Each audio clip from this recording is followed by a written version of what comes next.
अस्सलाम वालेकुम ख्वातीन हज़रात, मैं हूँ डॉक्टर आबिद अब्बासी। आप देख रहे हैं वीएन पॉइंट। सुहेल अफरीदी वज़ीर आला केपी का कयास और ख़त, सूबायत पसंदी, सस्ती सियासत और वफाकी हक़ाइक़ से चश्म पोशी।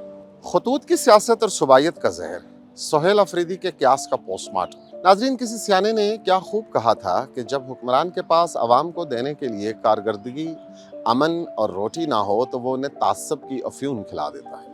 आज हम इंतहाई कड़े हक़ाइक़, एदाद व शुमार और वफाकी उसूलों की रोशनी में उस ख़त का पोस्टमार्टम करेंगे जो खैबर पख्तूनख्वा के वज़ीर आला सुहेल अफरीदी ने गैस की कटौती के हवाले से वज़ीर आज़म को लिखा है। ये ख़त कोई इंतज़ामी दस्तावेज़ नहीं है, बल्कि ये हक़ाइक़ से बिल्कुल आरी एक गुमराह कुन बयानिया बनाने और मैं सस्ती सियासत चमकाने की एक भोंडी कोशिश। नाज़रीन, सबसे पहले तो सुहेल अफरीदी की उस क्यास और उनके एदाद व शुमार का बुलबुला फाड़ते हैं।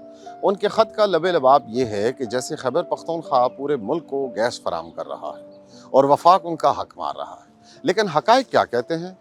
पाकिस्तान की ऑफिशियल दस्तावेज़ात उठाकर देख लें। पाकिस्तान में कुदरती गैस की सबसे ज़्यादा पैदावार सूबा सिंध और बलूचिस्तान से हासिल होती है और उसके बाद कहीं जाके तीसरा नंबर खैबर पख्तूनख्वा का और फिर पंजाब का नंबर आता है। अगर ये उसूल मान लिया जाए कि जो सूबा जो पैदा करता है वो सिर्फ उसी का है, तो फिर सिंध और बलूचिस्तान को तो बाकी पूरे मुल्क की गैस बंद कर देनी चाहिए। ज़रा वफाक के उसूलों को समझने की कोशिश करते हैं। रियासतें ऐसे नहीं चलती। अगर कल को सूबा पंजाब ये कह दे कि मुल्क की 70% गंदम हम पैदा करते हैं, हम बाकी सूबों को नहीं देंगे, तो फिर क्या होगा? अगर सिंध और जनूबी पंजाब ये कह दें कि हमारे आम, हमारी कपास और हमारे वसाइल पर सिर्फ हमारा हक है, तो क्या ये मुल्क चल सकेगा? हरगिज़ नहीं। वफाक के उसूलों के तहत तमाम सूबों के वसाइल को एक मुनसिफाना कौमी सप्लाई चेन के लिए यकजा किया जाता है ताकि पूरा मुल्क एक इकाई के तौर पर तरक्की कर सके, और यही एक वफाकी रियासत का स्ट्रक्चर होता है। और नाजरीन, गैस बुरान की असल हकीकत क्या है? ये जो गैस की लोड शेडिंग हो रही है, ये वफाक की जानिब से केपी के साथ कोई इम्तियाजी सलूक नहीं है।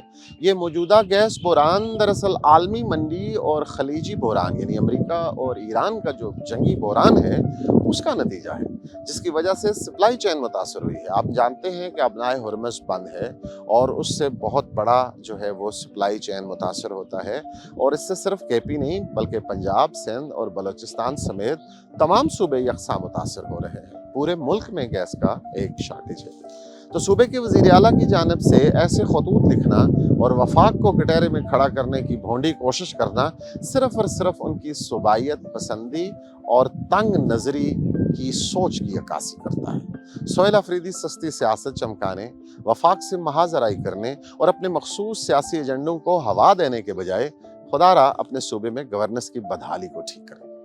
आज खैबर पख्तूनख्वा का सबसे बड़ा मसला गैस नहीं बल्कि वो दहशतगर्दी है जिसमें रोज़ाना हमारे जवान और शहरी शहीद हो रहे हैं। यहाँ एक इंतहाई संजीदा और कड़वा सवाल जन्म लेता है कि क्या सुहेल अफरीदी वाकई ही इस आम, हसास और जिम्मेदार ओहदे के अहल हैं? जो शख्स रियासत को जोड़ने के बजाय उसे तकसीम करने के खतूत लिखे, वो एक सूबे का चीफ एग्जीक्यूटिव तो हो सकता है, लेकिन वो कभी एक मुदब्बर लीडर नहीं हो सकता।